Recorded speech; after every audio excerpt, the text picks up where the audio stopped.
at the end of the day, my peace is rooted in this: Jesus is with me. The Lord, He is near. He is not far. He is not distracted. He is not separated from what I am walking through. But I can have peace in the valley of the shadow of death because the Lord is near. Here we are in the middle of the Christmas season. And everywhere you go, you see words like peace, right? And even when you turn on the news, you see protesters from opposite sides both claiming to want the same thing: peace in the Middle East. They just have very different views on how you're to arrive at that place, right? We live in a world that almost worships this idea of peace, but we can't seem to agree on how to attain it, right? Everywhere we look, we see those words. They're in store windows right now. They're on Christmas cards right now, right? They're on shirts. They're on coffee mugs. They're on announcements for holiday parties with your company, because it's not allowed to be called a Christmas party this day and age. We see these words, peace, showing up everywhere. But I want to ask the question today: have you ever had the sense that you're surrounded by everyone else living in peace, but you're not living in peace yourself? I wonder where in your own life right now is peace under assault? Where's the enemy trying to steal your peace right now? Because I'm painfully aware of places where he's trying to steal mine. But as we're talking today, I want to encourage you not just to hear this as a message for someone somewhere else, but every person here today. I want to ask you to wrestle with that question. Everyone online with us right now, where is your own peace under assault right now? Can I tell you something? I did wrestle with that idea of trusting God and going to my manager and talking with them and just saying, hey, you know what? We made an agreement that this opportunity to be a part of this team, it's been an absolute blessing, but we actually agreed it was just gonna be for a season because I'm in this time of study, but when I complete this degree, the plan is about a year from now, I'm going to go ahead and launch into whatever that next step is that God has for me with finishing this degree. And so I know it sounds crazy, but I just sense the Holy Spirit challenging me to just put my hand up and say, hey, if it makes a difference for someone else where this career is all that they have, pick me so they can stay. And my manager looked at me and he was just like, I said no one ever. He just looked at me. He was like, I've never heard this, Joe. Like, Joe, you've got a wife. I've been walking with you and what's happening in her health. We don't know what's going on. You've got kids. Like, Joe, this sounds really spiritual right now. But do you know what this could mean? And this is a guy that I had the honor of being a pastor to in previous seasons in our youth ministry. And I just looked at him and I just said, bro, this is just a chance for me to practice what I preach.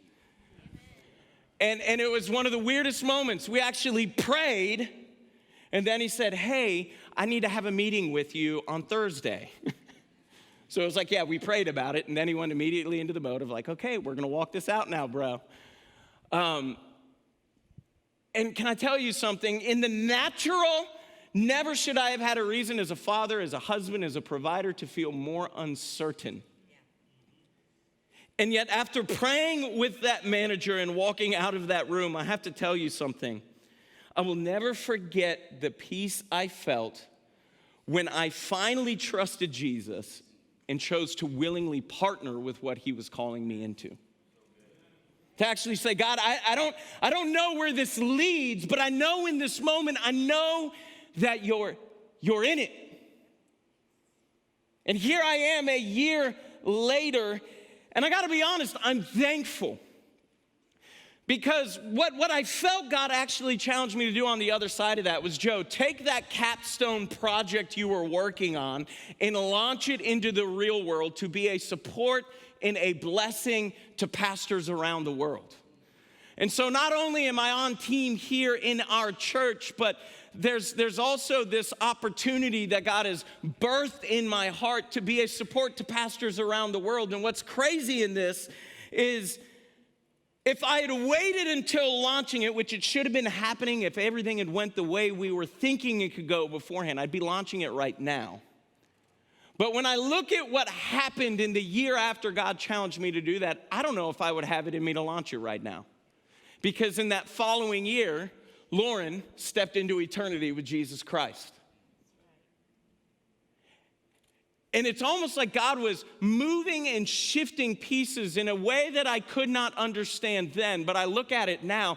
And God in his graciousness was providing a way for me to move forward, to give my best yes to raising 3 kids as a father by myself, but then at the same time in his grace to provide a way that I could provide for my children in the way that makes my heart come alive, which is in ministry in God's church. And I look at what God is doing through this, and I see in it and I realize in it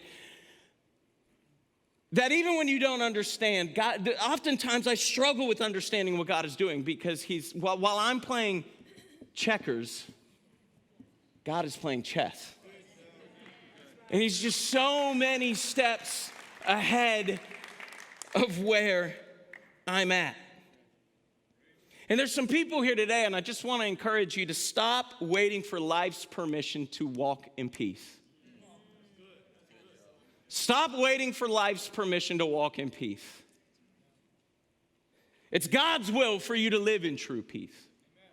It is God's will for you to live in true peace. But if you're going to walk in that peace, I think there's a few things you need to know about peace. And I believe that they're all actually rooted in this passage we read just a few minutes earlier.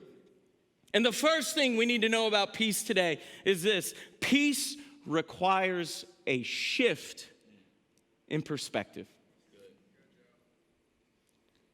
To really truly walk in peace requires a shift in perspective. In verses 4 and 5 of the passage we read, Paul commands us to rejoice and to be gentle. I think we oftentimes struggle with staying in that place of joy and gentleness because our vision gets out of focus in life. And one of the things I've found about peaceful people is they just see the world differently. They live in the same world that you and I live in, but they just see it differently. That they walk into a situation. That's why I love what we're doing with Convoy. Other people would walk into that scenario and say, it's a lost cause, it's a write-off. These kids are too far gone. Even if we put the money into them, they don't have a home that could actually sustain the investment we make in them during the day. So there's a lot of groups that know about what's happening in that valley, and it's not that they can't do anything about it, but they choose to do nothing about it. But what I love about Convoy and what I love about Legacy in the heart of our church is that we're a community that says, hey, we're not going to look at it the way the world looks at it. We don't look at things from a worldly point of view. You see, peace has a different perspective. And what is it ultimately that peaceful people see? And I don't mean like peaceful people like, I don't know, like the world's imitation form of peace. But I mean like those Christian people that walk with Jesus. And their words have density. And their prayers seem to shake nations. What is it about peaceful people? I think it's ultimately this. They see what Paul saw in verse 5. Just 4 simple words. The Lord is near. Peace ultimately isn't rooted in how much money I do or don't have in my bank account. Peace isn't actually rooted in whether or not God answered the prayers for my wife to be healed from a 13-year battle with cancer. Peace isn't rooted in my kids getting good grades or not getting good grades. Peace isn't rooted in whether someone gives me enough attention or not. At the end of the day, my peace is rooted in this: Jesus is with me. The Lord, He is near. He is not far. He is not distracted. He is not separated from what I am walking through. But I can have peace in the valley of the shadow of death because the Lord is near. You see, peace takes root in the heart that is fixed on Jesus. Can I ask you a simple question right now? What is your heart fixed on? I mean, as a parent, it's really easy to have your heart fixed on the idea of if I don't give my child the perfect Christmas, they're going to grow up and become an axe murderer. Right? If I don't get them this gift, like someone else gets them that gift, my kid's going to think I hate them. And what is your peace? What is the eye of your heart focused on right now? Can I tell you something? Peace isn't found in having the perfect Christmas for your children. Peace is actually found in having Christ in the middle of whatever Christmas your children will end up having.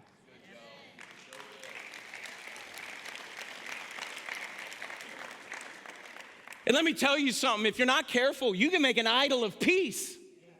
You can get focused on I just want to have peace in everything I do. And then you can become this passive-aggressive individual. Right? Like if I'm not careful, I can make an idol of peace in this season. Can I tell you something? The moment you start going after peace, peace won't sustain you in the same way that peace will sustain you when you're going after Jesus. Because when I go after Jesus, the outcome of his presence in my life is a peace that passes understanding. But when I just go after peace, I'll probably end up just getting peace in the best way that I can understand it. And peace without Jesus is a pale imitation of peace with Jesus.